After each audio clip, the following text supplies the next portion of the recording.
이솝의 우화에서 나오는 이야기를 좀 나누고 싶습니다. 늙고 병들어 사냥할 힘이 없는 사자가 동굴 속에 누워서 한 가지 꾀를 만들어냅니다. 자신이 병들었다는 소문을 퍼뜨려서 병문안 오는 동물들을 잡아먹기로 꾀를 씁니다. 누가? 늙고 병든 이 사자가 말입니다. 많은 동물들이 사자가 병들었다는 그 소문을 듣고 사자가 있는 그 동굴 속으로 병문안 옵니다. 어느 날 여우도 찾아왔습니다. 여우는 굴 속으로 들어가지 않고 입구에서 안부만 물었습니다. 그러자 굴 속에 있는 사자가 너는 왜 들어오지 않느냐라고 묻습니다.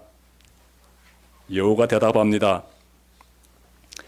안으로 들어간 발자국은 있는데 나오는 발자국은 없다고. 여우가 굉장히 정말 아주 멋있는 선택을 하고 있습니다.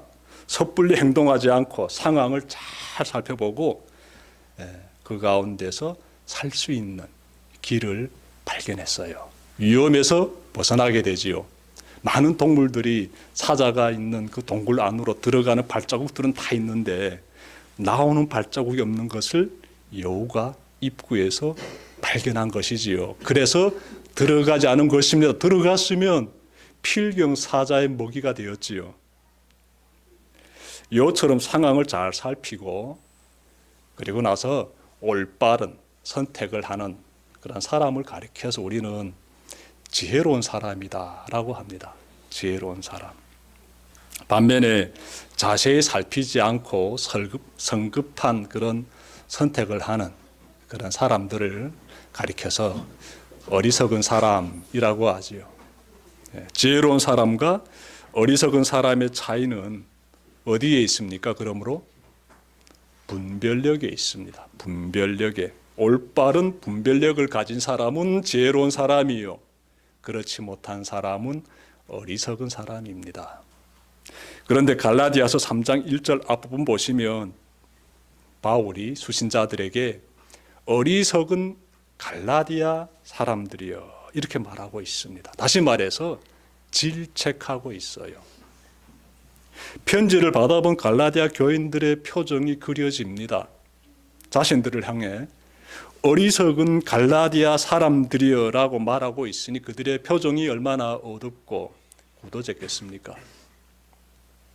사람은 누구나 지혜로운 분별력을 갖추길 원합니다. 그런데 갈라디아 교인들은 바울로부터 분별력이 떨어진 사람들, 즉 어리석은 사람들이라는 평가를 받고 있습니다. 그들은 불편한 심정을 안고 굳어진 표정 가운데서 이어지는 내용을 읽어보게 되지요. 그리고 그 가운데서 왜 이런 말을 하고 있는지를 깨닫게 됩니다. 1절 보십시오. 어리석은 갈라디아 사람들이여 예수 그리스도께서 십자가에 못 박히신 모습이 여러분의 눈앞에 선한데 누가 여러분을 홀렸습니까? 바울이 지금 왜 자신이 그들을 향해서 어리석은 사람들이라고 말하고 있는지 이렇게 쭉 설명하고 있습니다. 바울이 책망하는 이유는 무엇입니까? 왜 바울이 갈라디아 사람들을 향해서 어리석은 사람들이라고 책망하고 있습니까? 거칠게 말입니다. 그들의 믿음이 흔들리고 있기 때문이에요. 그래서 누가 여러분을 홀렸습니까? 그 앞에 예수 그리스도가 십자가에 못 박히신 모습 여러분의 눈앞에 선한데 누가 여러분을 홀렸습니까? 라고 말하는 것이에요. 당신들의 믿음 지금 흔들리고 있습니다 라고 질책하고 있는 것이지요. 여러분, 바울은요 이들이 예수 그리스도의 그 십자가의 의미에 대해서 너무나 잘 알고 있음을 이렇게 지금 이 속에서 담고 있어요. 다시 보십시오. 여러분의 눈앞에 선한데 이렇게 표현하고 있지 않습니까? 무엇이 선합니까? 예수님이 십자가에 못 박히신 모습, 갈라디아 교인들이여 당신들의 눈앞에 선하다, 이 말씀인즉은 당신들이 예수 그리스도가 어떤 분이신지를 너무나 확실하게 잘 알고 있는데 라는 의미지요. 그러면 그 믿음을 붙잡고 살아야지 왜 믿음이 흔들리고 있습니까? 라고 지금 자신의 안타까운 심정을 표현하고 있는 것이에요. 그래서 어리석은 갈라디아 사람들이여 라고 지금 책망하는 것이지요. 이러한 모습을 보면서 우리가 좀 기억합시다. 이 세상에는 우리의 믿음을 흔드는, 허물고자 하는 세력이 있습니다.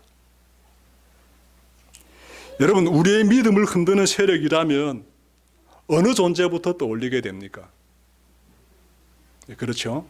사탄부터 떠올리게 되지요. 하나님을 대적하는 영적인 존재 사탄부터 떠올리게 되는데, 갈라디아서를 보게 되면 어떤 사람들이 그 사탄의 하수인처럼 예수 믿는 사람들의 믿음을 공격하고 있는지 우리가 발견하게 돼요.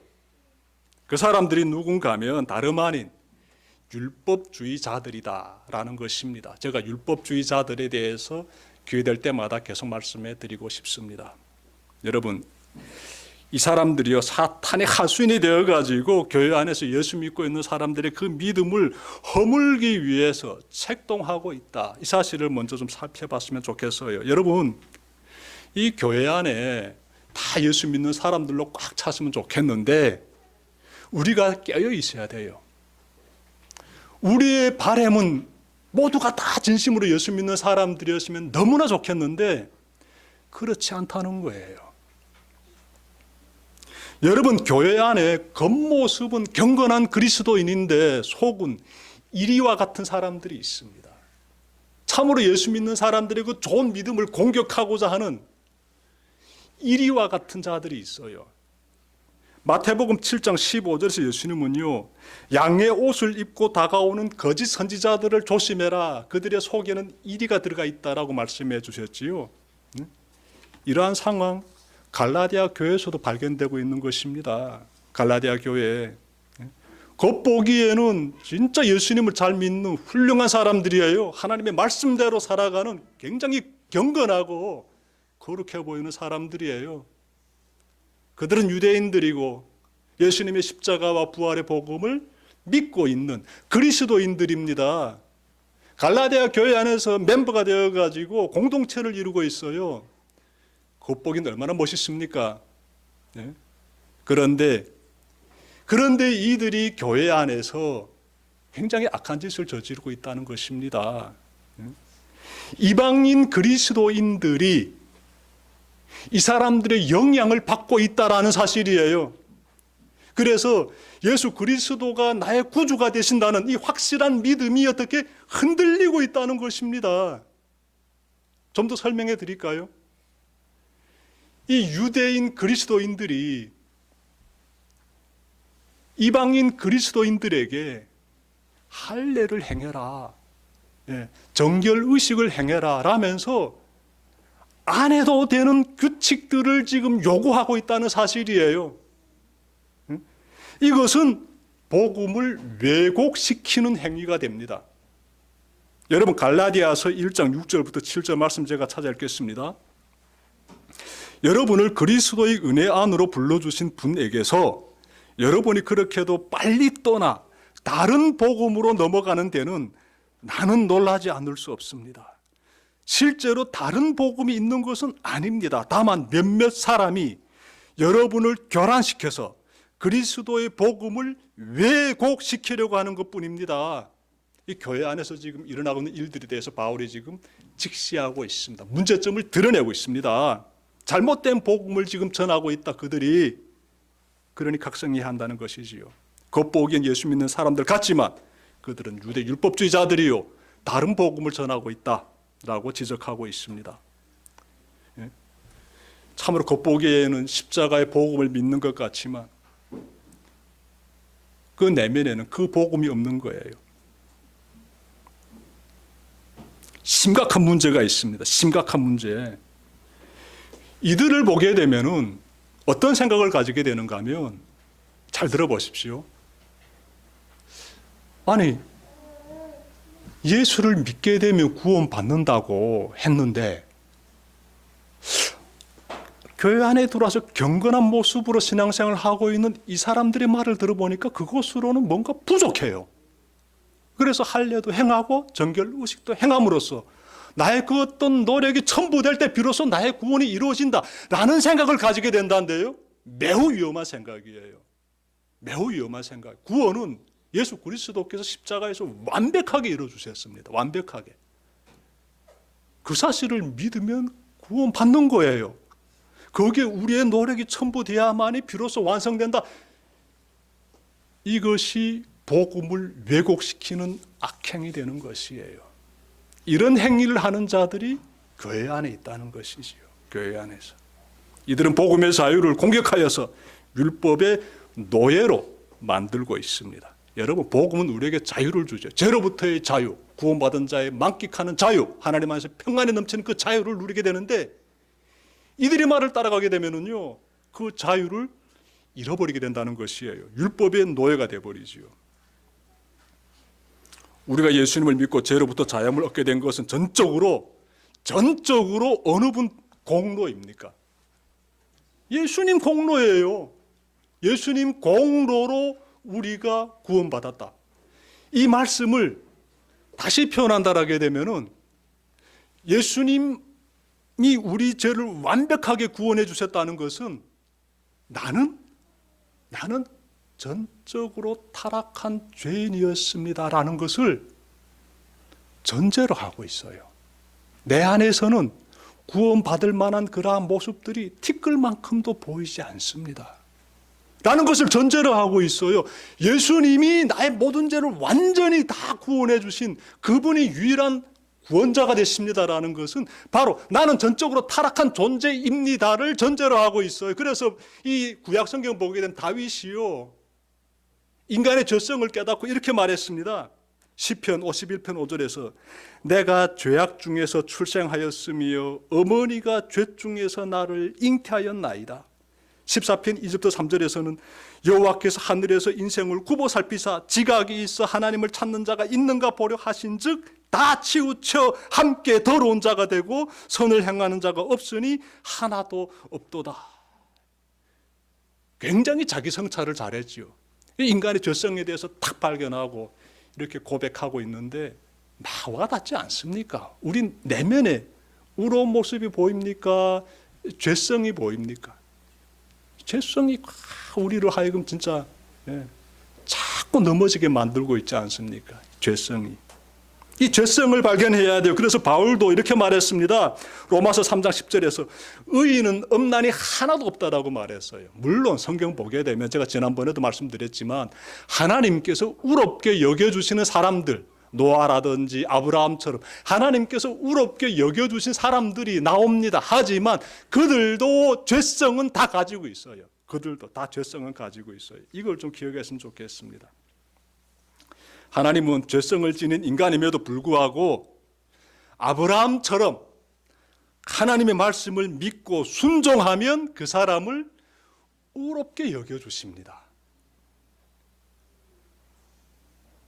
좀 기억했으면 좋겠어요. 하나님의 일하심은요, 예수님을 통해서도 동일하게 나타나고 있습니다.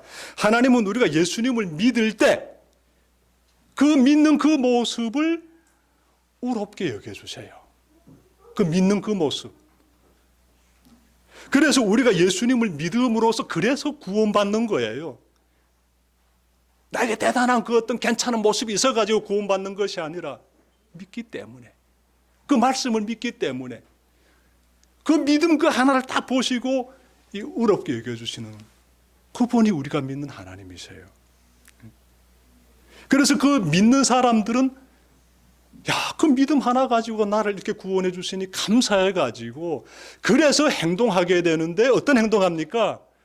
말씀을 따라서 살려고 하지요. 말씀을 따라서. 그래서 믿는 사람이 보여주는 행동은 동전의 양면이라는데 진짜 믿으면 그 행위가 나타나야 돼요. 마태복음 7장에서도 나와요. 7장 보게 되면 나와요. 예수님께서 거짓 선지자를 드러내는 거 결과물 보면 다 알 수 있다 말씀하고 있지 않습니까? 그래서 그 행동을 우리가 순종하는 삶이다라고 표현할 수 있습니다. 10여 년 전에 나온 영화가 있는데요. 제목이 미션입니다. 미션. 영화는 주인공 가브리엘 신부가 원시림에서 살고 있는 원주민들에게 들어가서 복음을 전하는 그 과정을 아주 감동적으로 묘사하고 있습니다. 근데 영화 보게 되면 영화 속에 이런 장면이 나와요. 원주민들을 붙잡아 가지고 노예로 팔아버리던 이런 악을 저질렀던 사람이 어느 날 회개합니다.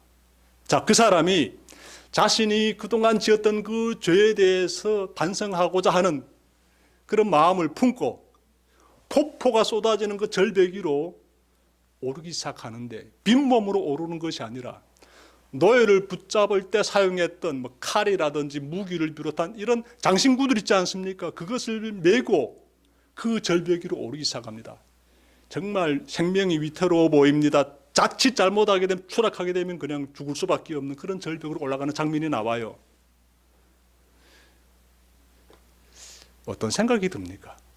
물론 그 영화는요, 미전도 지역에 들어가서, 즉 복음을 모르는 사람들에게 들어가서 구원의 길을 제시해주는 이 훌륭한 이 가브리엘 선교사님의 모습을 보여주는 것은 선교학적으로 굉장히 의미가 깊습니다. 하지만 아쉬운 점이 있어요. 인간이 죄를 짓고 살다가 비로소 회개할 때, 그때 그 어떤 노력을 기울여야만이 비로소 회개가 이루어지는 것처럼 묘사하고 있어서 그거는 신학적으로 문제가 있습니다.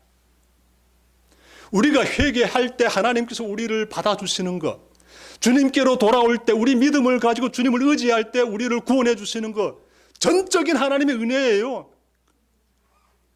우리 어떤 노력을 기울여 가지고 그 어떤 회개의 반성을 하는 그러한 수고를 쏟아내야만이 비로소 회개가 이루어지고 구원이 이루어지는 것 절대로 아닙니다. 이걸 항상 우리가 좀 기억했으면 좋겠어요. 기억합시다, 여러분.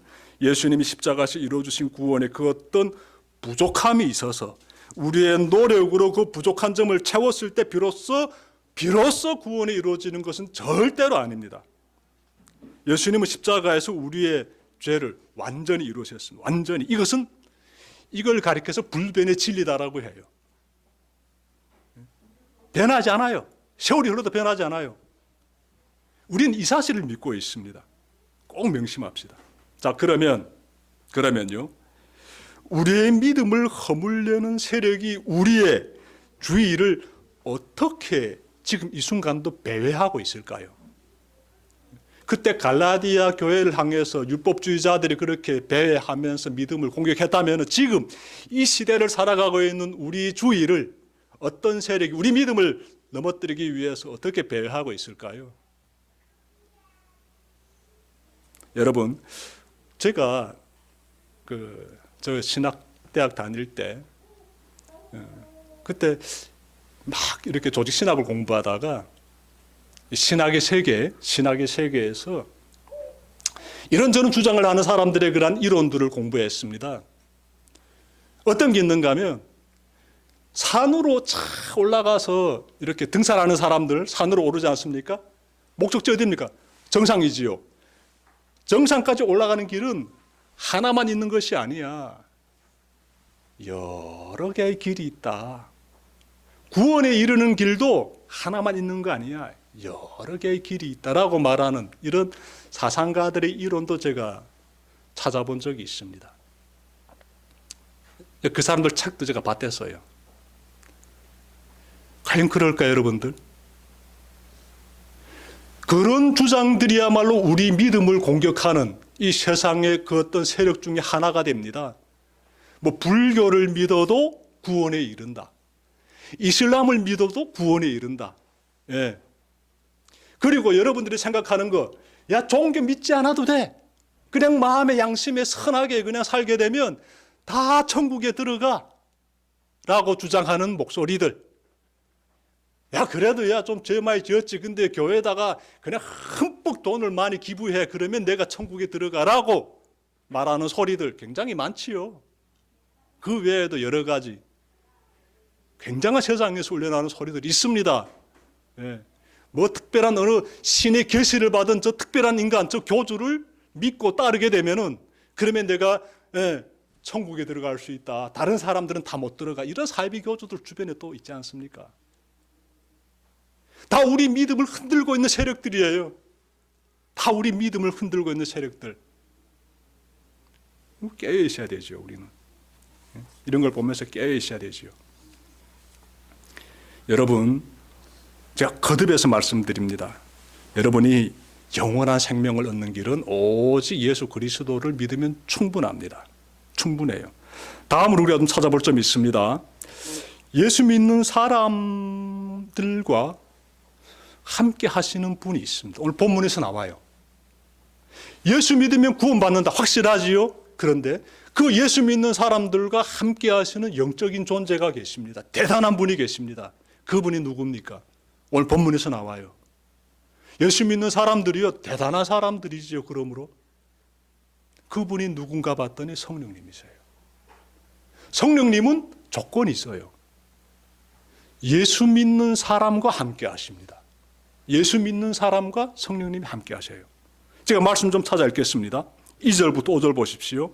나는 여러분에게서 이 한 가지만을 알고 싶습니다.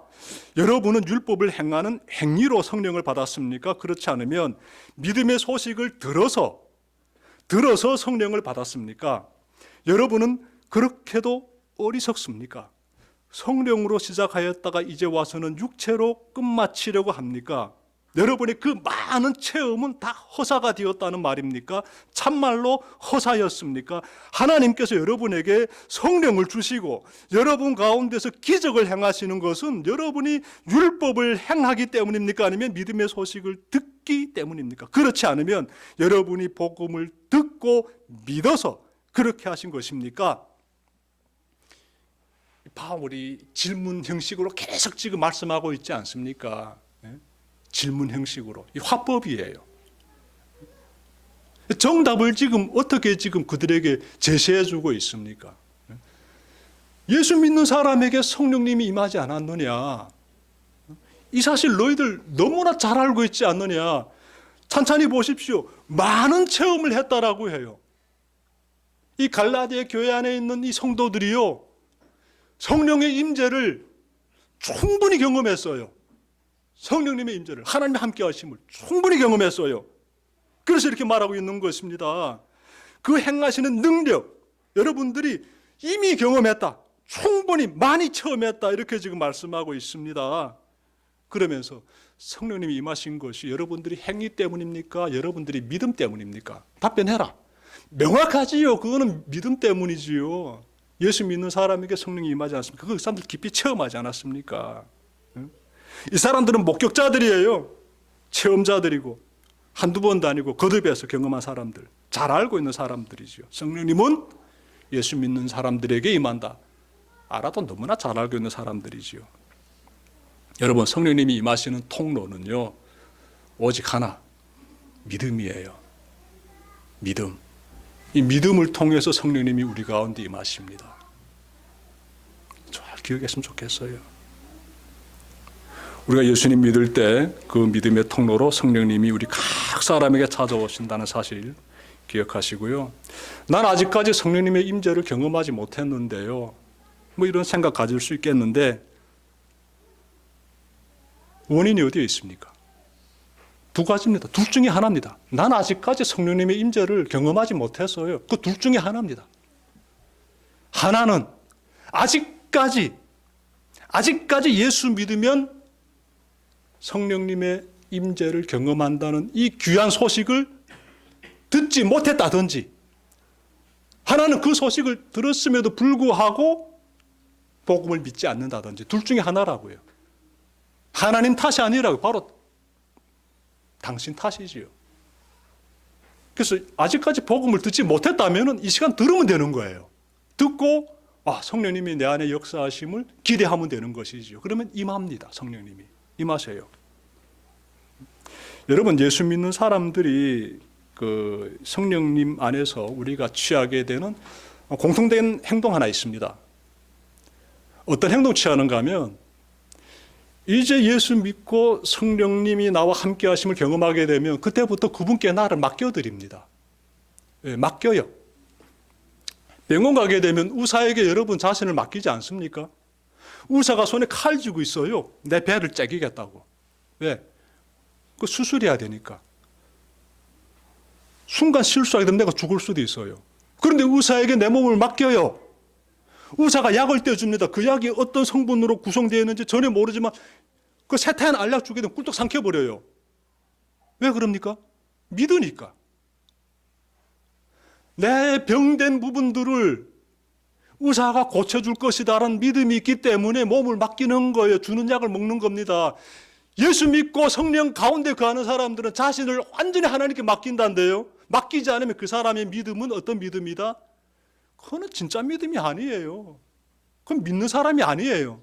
맡기지 않는 사람은 그건 불신하는 사람이지요. 믿는 사람들은 반드시 뭘 믿습니까? 하나님의 말씀을 자세히 보면서 내가 어디로 가야 되는지 분별하면서 올바른 선택을 하면서 지혜롭게 걸어가면서 생명에 이루는 그 삶을 살아간다 이 사실입니다. 그 사람이 진짜 믿는 사람의 삶이에요. 그렇게 살아간 사람들 가운데 성령님은 늘 함께 하십니다. 며칠 전에 우리 교우들 중에 한 분이 성령님의 뜨거운 감동을 체험했어요. 그러자 정말 신비한 경험했어요. 신비한 경험. 막 마음이 감동 가운데서 사람이 감동을 받아야 눈물이 흐릅니다. 예. 근데 눈물을 경험한다는 건 대단한 기적이에요. 왜? 그 억지로 안 되는 거예요. 근데 이분이 새벽에 하나님 말씀을 읽고 찬양을 듣고 이런 삶을 최근 들어서 계속 반복하게 되었대요. 그런데 그러는 가운데서 어느 날 성령의 임재를 경험한 거예요. 눈물이 확 흐르는데 성령님이 함께 하시는 거예요. 그 돌 같은 마음, 그 마음을 성령님께서 부드러운 마음으로 변화시킬 때 그런 감동을 주시는 거예요. 본인은 알지. 난 하나님 말씀을 읽었고 말씀을 묵상했고 나는 찬양을 사모했고 찬양을 들었음을 본인은 알고 있단 말이에요. 그 가운데서 신비한 감정에 그 놀라운 경험을 하는 거예요. 그 성령님이 임하시는 거지요. 그 말씀 믿고 찬양하는 예수 믿는 사람에게 성령님이 찾아오시는 거예요. 그런데 여러분 기억합시다. 꼭 그런 방법으로 찾아오시는 건 아니에요. 성령님이 임하실 때 찾아오시는 방법은요, 참으로 다양합니다. 나 예수 진짜 믿지 않는데, 예수 믿으라게 되면 도무지 마음이 와닿지 않아서 믿을 수가 없는데, 오늘 예배 드리면서, 하나님 말씀 들으면서, 내가 예수가 믿어지네? 그 성령님이 하시는 거예요. 눈에서 눈물이 떨어지지 않지만, 내가 예수 믿어지네? 그 성령님이 함께 하시는 거예요. 내가 자꾸 하나님 말씀 듣고 싶어요. 말씀에 대한 사모함이 있고 그 성령님이 함께 하시는 거예요. 성령님이 함께 하신 사람들이 예전하고는 전혀 다른 삶을 살아가게 되는데 전에는 내 것밖에 몰라요. 그냥 뭐 하나 생기면 내 거, 내 주머니 놓고 내 것밖에 몰라요. 근데 이 사람이요 나누기 시작합니다. 세상에. 그 성령님이 함께 하시는 거예요. 그래서 성령님이 함께 하시게 되면 여러 모습들이 나타나요. 그 가운데 뜨거운 감동으로서 눈물도 흘리게 되고 말씀도 찾게 되고 예배를 사모하게 되고 예수를 든든하게 나의 인생의 반석으로서 의지하게 되고 삶의 나눔을 실천하게 되고 여러 모습으로 나타나요. 그게 다 성령님이 함께 하시기 때문에 그런 변화들이 나타나는 것입니다. 이걸 잘 좀 기억합시다. 여러분, 이어서 우리가 좀 명심해야 되는 것이 있는데 성령님이 이렇게 임하시는 목적이 있어요. 그냥 단순히 이런 신비한 체험을 해라 그렇지 않아요. 성령님은 우리에게 찾아오셔서 우리로 하여금 이렇게 자신의 존재를 드러내시면서 우리가 하나님과 친밀한 정말 친밀한 인격적인 관계를 쭉 맺고 이어가길 원하십니다. 계속 말입니다. 너무너무 중요한 사실이에요. 여러분이 성령님의 임재를 경험하게 되면 하나님께 나의 삶을 맡기게 되고 그분의 말씀에 순종하게 되고 그분과 동행하게 됩니다. 그 가운데서 영적인 분별력을 가지고 거짓된 것은 물리치면서 영생에 이르는 그 길을 쫙 이어가게 됩니다. 그 삶을 살아가는 여러분들 되길 바랍니다. 말씀 마치려고 합니다. 오늘은 두 가지를 전해드렸습니다. 하나는 우리의 믿음을 흔드는 세력이 있다. 라고 전해드렸는데요. 인간적인 그 어떤 노력이 포함되어야만 구원이 이루어진다. 이것이 절대로 아닙니다. 이 세상의 소리예요. 여기에 현혹되지 말고 오직 예수님만을 굳세게 믿고 의지하는 여러분들 되시길 바랍니다. 다음은 우리의 믿음 위에 성령님께서 임하십니다. 우리 믿음 위에. 믿음이 너무나 중요하지요. 그래서 여러분들 성령님의 은혜로 하나님과 친밀한 깊은 관계 마음껏 누리시길 바랍니다. 새로운 한 주가 시작됩니다. 부디 우리 구주 되시는 예수님을 더욱 의지함으로 성령님과 더불어 하나님의 백성의 삶을 바르게 멋있게 잘 살아내는 여러분들 되시기를 주님의 이름으로 축원합니다. 기도드립시다.